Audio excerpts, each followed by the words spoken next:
Paz, la palabra más corta con la espera más larga, o quizá la más pequeña con el significado más grande. Paz, pintada de blanco aunque su ausencia nos vista de negro. Paz, la misma en la que queremos vivir sin dejar de vivir en Colombia. Paz ahora que marca nuestros territorios. Territorios de paz. Una forma diferente y clara de entender verdaderamente el llamado posconflicto en Colombia.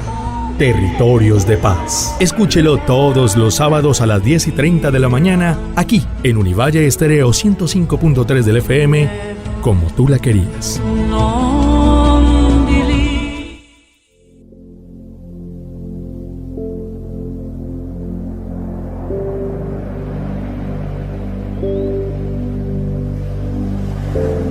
Muy buenos días, hoy es 12 de junio y estamos en Territorios de Paz para hablar sobre la manera en que la Constitución Política es protagonista en estos tiempos de protesta, movilización social y denuncias sobre violaciones a los derechos humanos. Bienvenidos. El 4 de julio del año 1991 se promulgó la Asamblea Nacional Constituyente, definiendo una nueva ruta de derechos para el país. Por ello se celebran por estos tiempos los 30 años de su vigencia. Desde entonces, el ejercicio de la ciudadanía en el país se ha ampliado y profundizado, particularmente en los temas de acceso a derechos y participación política. Valeria. Gildardo, buenos días. En estos momentos en los que la vida política del país atraviesa por un momento de mucha tensión, las instituciones afrontan retos a partir del proceso del paro nacional y las manifestaciones de la ciudadanía. Colombia recibe la visita de la Comisión Interamericana de Derechos Humanos y se conoce también el informe producido por Human Rights Watch Internacional, en el que se alertan que aunque las cifras que ha dejado el estallido social varían según las diversas fuentes, sí se han recibido denuncias creíbles sobre 68 muertes ocurridas desde el comienzo de las manifestaciones y hasta ahora se ha podido comprobar que 34 de esas muertes ocurrieron en el contexto del paro, incluidas las de 2 policías, un investigador judicial y 31 manifestantes o transeúntes. Sumado a esto, además, la CIDH ya ha advertido sobre el uso indiscriminado de las armas consideradas menos letales por la fuerza pública. Más de 1.100 manifestantes y transeúntes han sufrido lesiones, de acuerdo con el Ministerio de Defensa, así como más de 1.200 uniformados. En este contexto vale la pena preguntarse cómo el cambio constitucional abrió espacio a la participación y a formas de expresión variadas de la inconformidad social. Uno de los temas que se ha debatido es el alcance y los límites de la protesta, en cuanto se exprese dentro de las reglas del Estado de Derecho y la democracia participativa. Por ello hemos invitado en esta mañana de sábado en Territorios de Paz a la profesora Raquel Ceballos, abogada internacionalista, experta en derechos humanos y docente de la Facultad de Administración de Empresas de la Universidad del Valle, y a Diego Arias, que es gestor de paz, quien actualmente trabaja con el programa Compass del Secretariado Nacional de Pastoral Social y ha sido asesor del Programa Presidencial de Derechos Humanos. Diego Arias, usted que ha estado muy cerca de las movilizaciones de este periodo, interviniendo en algunos de los puntos críticos como Jamundí, en algunos sitios de Cali, cuéntenos un poco, pensando en clave de la Carta de Derechos que hacen parte integral de la Constitución, ¿cómo interpreta usted el debate sobre la protesta social y la defensa de los derechos humanos en este momento? Profesora Valeria, Gildardo, saludo cordial también para la profesora Raquel y saludo mucho más especial, por supuesto, para toda la audiencia de Territorios de Paz. Muchas gracias por la invitación. Yo creo que esta reflexión a propósito de esta coyuntura compleja que estamos transitando respecto del legado de la Constitución del 91 y su vigencia resulta de la mayor trascendencia. Yo siento que aquí está, digamos, de por medio también una discusión, digamos, sobre la acción política, sobre la protesta social y en relación con la Constitución del 91, muy a propósito, perdónenme la reiteración, de que algunos han sugerido que los mecanismos de conmoción, digamos, interior debieran ser los apropiados, digamos, para la respuesta a esta dinámica de reclamaciones y movilización que hay en la calle de distintas maneras, en la que lamentablemente muy cerca han estado expresiones, digamos, de violencia, de vandalismo, incluso de francoterrorismo. Yo creo que tenemos una dificultad en términos de que la Constitución del 91 es una Constitución, por supuesto, que nos define como un Estado social y de derecho, y tiene una perspectiva muy garantista e introduce los mecanismos y las herramientas de, digamos, de participación y de exigibilidad, digamos, de derechos, pero no resolvió temas que creo que están al centro o a la base de la actual conflictividad, y es una estructura de profunda desigualdad y de exclusión de la cual no se ocupó la Constitución, digamos, del 91. Esa fue una Constitución, recuérdese, que además de abrir la democracia y de reemplazar la Constitución de 1886, le antecedió todo un periodo de restricciones democráticas que intentaban contener la acción de la insurgencia, pero que terminaron coartando libertades democráticas. Esto a partir de la vigencia del estado de sitio y del estatuto de seguridad. Y entonces estamos en una situación donde, pese a un escenario de una Constitución del 91, hay una enorme frustración porque ella no parece haber dado respuesta a los temas de desigualdad, a los temas, digamos, de exclusión social y económica, y no obstante ser garantista, el desafío de esta protesta nos ha planteado, pues, el tema de cómo encarar esa protesta social en un marco de respeto por los derechos humanos. Buenos días, un saludo a todos, a la audiencia, a ustedes en el programa de Territorios. Muchas gracias por esta invitación y sobre todo para participar en un tema tan sensible, tan cercano a nuestros jóvenes, tan cercano a las madres, para quienes mando un saludo, sobre todo a aquellas que han perdido sus hijos en esta lucha. Indudablemente la Constitución de 1991, como lo ha manifestado Diego, si bien es una carta de derechos promisoria, una carta de derechos que responde a superar esa etapa de Colombia de una gran violencia, de un bipartidismo, de una hegemonía, podemos decir conservadora, que se abrió con una carta fundamentada en la dignidad humana y fundamentada en ser pluralista y participativa. ¿Qué quiere decir esa Constitución del 91? Pues que indudablemente la democracia solamente se podría fortalecer cuando los ciudadanos puedan alcanzar el desarrollo de sus derechos fundamentales. Esos derechos que le asiste a todo ciudadano, incluso con un carácter universal. Los derechos fundamentales no son solamente de Colombia. No es un embeleco como algunas personas creen, que consagrar derechos fundamentales fue legitimar derechos de minorías. Sí, claro, pero son derechos de carácter universal que tienen su fundamentación en convenciones y tratados internacionales a los cuales Colombia ha adherido por ser miembro de Naciones Unidas y por pertenecer a la OEA, Organización de Estados Americanos. Esta relación de esta Constitución, que es una Constitución supremamente, digamos, garantista de derechos, ¿no es cierto? Una Constitución que permitiría el desarrollo de las minorías, de los excluidos, pero que se choca con ese entorno gubernamental que se rige bajo el principio también constitucional de que Colombia es un Estado capitalista de libre empresa, y así debía de consagrarse bajo los lineamientos también de la internacionalización de la economía, pero que dentro de este desarrollo no alcanza a llegar a todos los sectores, sobre todo los populares, esos desarrollos económicos y sociales que no habrían favorecido una explosión como la que ha ocurrido ahora, con reclamos, demandas legítimas para tener empleo, tener acceso a bienes básicos de los ciudadanos. Entonces diría que las buenas constituciones no las hay como tal. Lo que hay son buenos pueblos y buenos gobiernos para que tengamos buenas constituciones.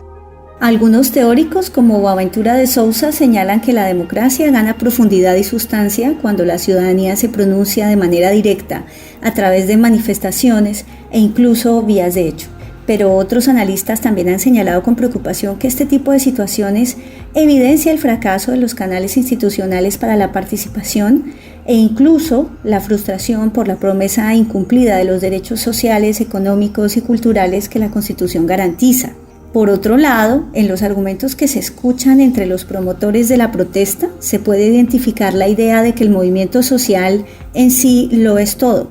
que el Estado per se es represivo y violento y que la única manera de interpelarlo es por las vías de hecho. Para ustedes, ¿cómo se establece esta relación entre protesta social y Estado de Derecho?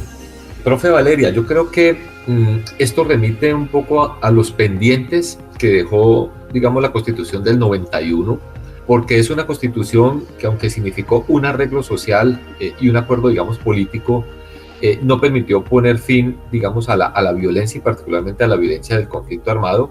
y no obstante que también había un trasfondo en esa década de todo el tema, digamos, de narcotráfico. Pero con eso quiero significar que en presencia, digamos, de los actores armados, este país restringió mucho y se limitó en las posibilidades de la protesta pacífica, porque de alguna forma el movimiento armado revolucionario de izquierda casi que asumía o se autoproclamaba, digamos, la vanguardia de esas reclamaciones, y la expresión pacífica en la calle, en otro tipo de expresiones de protesta, digamos, estaba en un segundo plano. Ese intento de que la Constitución del 91 fuera a su vez un pacto de paz no se logró completamente, no obstante haber 5 grupos armados que hicieron dejación de armas y se avinieron a acuerdos de paz, y dejó por fuera, digamos, a la FARC y el ELN, de manera que empezamos a tramitar. Yo sí creo que en el marco de las garantías y de lo que nos propuso la Constitución del 91, en un florecimiento, digamos, de algunas expresiones de protesta y de movilización, pero el panorama, digamos, que más pudo contribuir a que estas expresiones que antes las asumía el movimiento armado se dieran ya pacíficamente, democrática y legal, pues tenía una expectativa muy grande, era con el acuerdo de paz con las FARC. Yo creo que a todos nos resultaba claro que el acuerdo de paz con las FARC, en la medida en que sacaba una dinámica de exigibilidad o de reclamaciones mediante la vía armada, la sacaba del panorama, iba a ser mucho más propicio, y era previsible que la conflictividad social se exacerbara y se pudiera expresar democráticamente. Pero como la transición ha sido tan difícil, no solo la Constitución del 91, además de ser un arreglo institucional, el problema es que el acuerdo político que debe sostenerlo, que es un consenso mínimo, se fracturó, y de hecho lo que ha habido es contrarreformas. Y a propósito que del acuerdo de paz, que buscaba la transición de la expresión de las armas hacia la política legal y democrática del movimiento armado, y que uno esperaba que garantizara muchas más condiciones para el trámite pacífico de los conflictos, tampoco se ha dado ese supuesto, en tanto lo que ha habido es una divergencia y una contradicción sobre ese acuerdo de paz y una oposición. Entonces estamos en un escenario permeado por enormes desafíos, por violencia, por amenazas, por retrocesos, y en ese contexto esta explosión social, digamos, que se dio luego del paro nacional, está en medio, digamos, de un dilema y de una frustración, digamos, de que no estén los arreglos institucionales necesarios para que eso se pueda canalizar. Y creo que en parte eso explica el nivel de violencia, de respuesta institucional, digamos, desbordada que ha habido, y peor aún, un escenario sobre esa protesta que todavía no sabemos a qué nos va a llevar, si a una especie de un pacto social, algún tipo de arreglo a través de un acuerdo social y político incluyente, o nos avanzamos hacia un escenario gris, incierto, que nos puede llevar hasta la elección incluso presidencial y parlamentaria del próximo año. De manera que, repito, la Constitución y los arreglos institucionales no nos han permitido, ni el acuerdo de paz con las FARC, transitar a un escenario mucho más positivo, y no deja de ser lamentable, por supuesto, esa circunstancia. Muchas gracias, Diego. Profesora Ceballos, cuéntenos usted cómo ve la situación. Bueno, yo creo que coincido con Diego. Indudablemente le he hecho un panorama muy importante de lo que es la Constitución como tal, y lo que es esa fractura que dejó la misma Constitución del 91 cuando no involucró a todos los actores en conflicto en Colombia, indudablemente la propuesta que se hizo del acuerdo de paz, yo podría decir que era el complemento que se requería para que toda la sociedad integrada con sus ciudadanos, pues pudiésemos tener una hoja de ruta mucho más clara hacia una paz estable y duradera, en la cual pues el gobierno pudiera dar atención y pudiera hacer realidad los derechos consagrados en la Constitución del 91 para todos. Pero que todo es conocido lo que ha acontecido, los cambios de gobierno, los partidos políticos que se han opuesto rotundamente a este acuerdo de paz, que debe haberse implementado, porque tenemos que tener claro que las constituciones como tal son declaraciones, son acuerdos, son hacia dónde queremos llegar, cómo queremos vivir, pero que realmente se puede, cuando el Estado como tal, su gobernanza, apunta a la generación de políticas públicas que tienen que estar mediadas por un enfoque de derechos humanos, donde realmente las personas, los grupos, las colectividades tengan garantías de igualdad, de justicia, de una verdadera dignidad humana, era con ese acuerdo de paz que involucraba a esos actores que las FARC, que no habían estado, quedaba otra vez por fuera del ELN, esa ruptura que se da y acentúa una gobernanza totalmente, es decir, de espaldas a los de menores ingresos, incluso en contravía de la Carta Constitucional, que en su parte económica también consagra que el Estado deberá velar por estos grupos para poder proveer a sus necesidades, para buscar una justicia social, buscar unos criterios de igualdad. Entonces, aquí tenemos nosotros que definitivamente estamos hoy asistiendo a esta reclamación violenta, podemos decirlo, de los jóvenes, porque como lo han dicho ellos mismos, pues no pierden nada más, que para ellos la vida puede ser lo más importante, pero están dispuestos a todo, porque pues no hay ni justicia ni libertades fundamentales para ellos, y por tanto pues no se fortalece la democracia. Y yo creo que esa no implementación, esa falta de políticas públicas con enfoque de derechos, en los cuales esté centrado en los ciudadanos, es lo que requiere el país. Planteaba Diego quizá que un nuevo acuerdo surgiría de esto, porque ellos se sienten que el Estado no es garante de nada, por tanto lo desconocen, por tanto ellos quieren dar sus propias interpretaciones y soluciones, pero yo diría que universalmente ningún pueblo puede estar por fuera de un acuerdo, llamémoslo como lo llamemos, pacto constitucional, porque pues esa es la posibilidad de que los estados puedan existir. O sea, el Estado como tal pues debe de replantearse, sí, pero debe de ser a través de ese pacto constitucional, que no estoy tampoco de acuerdo, si me lo preguntaran, de si hay que reformar la Constitución. No, el tema no es de normas, el tema no es de leyes, el tema es que el pacto que tenemos permite que se desarrolle y que llegue a todos los ciudadanos, ¿no? Porque si nos metemos en una reforma o una asamblea constituyente, creo que no es el momento histórico para hacerlo. El desafío que tenemos es que lo que pactamos en el 91, que es una gran carta constitucional, se pueda hacer realidad y que se ejerza la protesta, porque hay lugar a la protesta, y recordemos que las protestas pues llevan también a unas formas de revoluciones, y pues infortunadamente las revoluciones son las que dan los cambios, y siempre se han hecho también en medio de la hazaña. Esta semana el país recibió la visita de la Comisión Interamericana de Derechos Humanos, y también se conoció el informe de Human Rights Watch sobre el tema de violaciones de derechos humanos que se han producido en el marco del paro nacional. El gobierno ha argumentado que la respuesta de la fuerza pública está motivada por amenazas a la seguridad que se desprenden de las barricadas y la limitación al disfrute de los derechos por parte de los ciudadanos que no participan en las protestas. Profesora Ceballos, ¿qué piensa usted respecto a las intervenciones de la fuerza pública y al requerimiento de los organizadores del paro y diversas organizaciones que han solicitado la intervención de la CIDH? Sí, ahí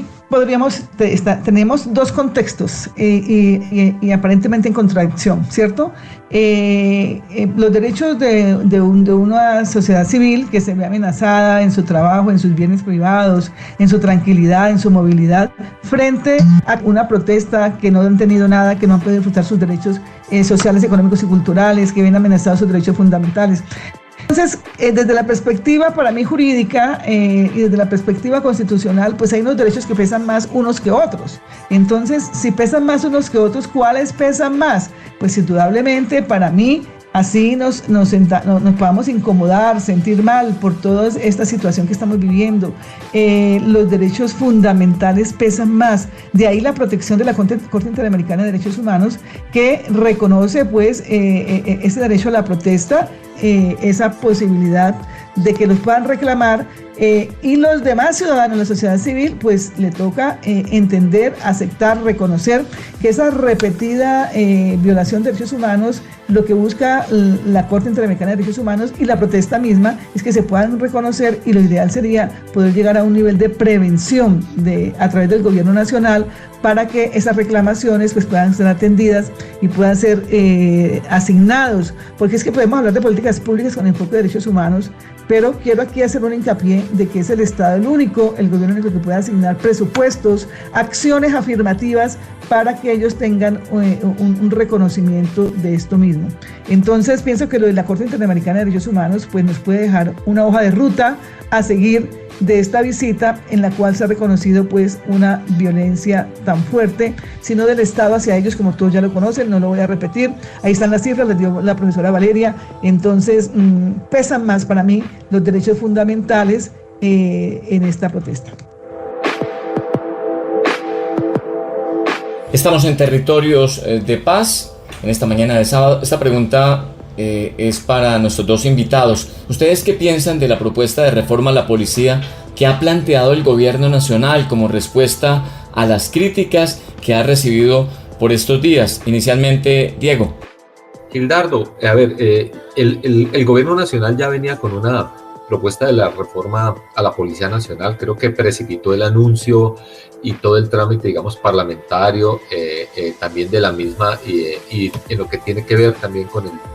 el desarrollo, digamos, ejecutivo, normativo, pero es una reforma que había concebido y que tiene, digamos, elementos muy importantes, pero que había sido concebida en un contexto absolutamente antes, bastante tiempo antes de que surgiera a partir del 28 de abril esta nueva coyuntura. Yo creo que precipita, digamos, el anuncio de la reforma para hacerlo coincidir con la visita de la Comisión Interamericana y mostrar una señal, digamos, de disposición para esa reforma, pero creo que el debate sobre esa reforma hay que ampliarlo. Ese debate tiene que incorporar las realidades que han surgido de toda esta conflictividad, en la cual, por supuesto, se ha cuestionado el proceder de la fuerza pública, particularmente el componente del SMAT, la naturaleza de esa institución en relación a si pertenece al Ministerio de Defensa o al Ministerio del Interior o de Justicia, asunto que no se aboca, digamos, en la reforma. Entonces, no obstante que iba en la dirección de una reforma que necesita, requiere una deliberación absolutamente nueva a la luz del contexto actual de lo que ha sucedido con este estallido social y el paro. Estamos en Territorios de Paz y hablamos en esta mañana de constitución política, de protesta social y derechos humanos. Nuestros invitados de hoy, la profesora Raquel Ceballos de Univalle, defensora de derechos humanos, y Diego Arias, también conocido por su tradición de derechos humanos, analista político y quien actualmente es gestor de paz a través del programa Compas del Secretariado Nacional de Pastoral Social. Valeria. Gracias, Gildardo. Bueno, queremos preguntarle al doctor Arias, muchas personas comparan la situación actual de Colombia con la experiencia chilena. En ese país el descontento social manifestado en las calles llevó a la definición de una nueva constitución. Hace un rato la doctora Ceballos se refería precisamente a eso y queríamos preguntarle qué piensa usted de que algunas voces en Colombia llaman a seguir este camino de un nuevo cambio constitucional. ¿Esto hace parte de las soluciones posibles a la situación actual? ¿Qué piensa usted al respecto? Profe Valeria, ahora estaba intentando reaccionar y lo hago muy brevemente a la pregunta sobre el papel de la Comisión Interamericana y de la visita. Y yo básicamente quiero significar que esa comisión y los resultados, digamos, tienen lugar en un contexto en el que también se le ha señalado y de alguna forma estigmatizado en relación a tener unos sesgos, digamos, de izquierda. Yo quiero recordar que ese mecanismo y esa instancia existe a partir de la adherencia de Colombia como Estado a la Convención Americana de los Derechos Humanos, y que creo que habría que darle la posibilidad de que sus resultados, investigaciones y recomendaciones al Estado pues nos confirmen, digamos, la naturaleza es comprometida con los temas de derechos humanos que guía, digamos, su acción. Y lamentar que haya habido algún tipo de confusión, Gildardo, Valeria y oyentes y profe Raquel, en el sentido de que se entendiera que la presencia de esa comisión pudiera facilitar algún tipo de mediación o de diálogo o de impulso a la negociación con el gobierno de parte del Comando Nacional de Paro, pero creo que estaba lejos de lo que realmente pudiera haber hecho esa comisión. Dicho eso, profe Valeria, sobre su inquietud, no, creo que claramente el proceso de Chile, que fue bastante parecido en muchos aspectos con el colombiano, el colombiano lo ha sido, allá desembocó, digamos, en un proceso constituyente que acaba de tener una expresión en las urnas, pero creo que en el caso colombiano es distinto. Yo concuerdo con la profesora Raquel en el sentido de que aquí tenemos una constitución que incluso está pendiente de ser desarrollada, y creo que de lo que se trata es de renovar el pacto y la voluntad política nacional sobre unos acuerdos mínimos para implementar los cambios que haya que hacer en el marco de esa constitución. Yo creo que aquí el tema es de ganar una visión compartida, un acuerdo sobre mínimos comunes para reimpulsar, si se quiere, esa constitución, y no se trata de, digamos, no creo que el camino sea una nueva constitución, porque ya popularmente se dice el papel puede con todo. Ese papel está muy bien escrito, muy bien acordado, muy bien concebido, pero lo que ha faltado es voluntad para impulsarla, con todos los desafíos que supone para una democracia más ancha y más profunda. Y con esta reflexión nos despedimos de ustedes por esta semana, esperando que los análisis sobre la Constitución y los derechos humanos nos ayuden a comprender mejor la compleja situación de transformación que vive el país a través de la protesta social y la movilización ciudadana. Acompáñenos la próxima semana con otro programa sobre construcción de paz. Hasta entonces, el profesor Adolfo Álvarez es el director de este espacio, Germán Orozco, Fernando Patiño y Elier Hernández en el apoyo técnico desde Univalle Estéreo, en la investigación y conducción Valeria Eberle y Gildardo Arango, como apoyo a la investigación Daniel Riaño. Gracias por acompañarnos.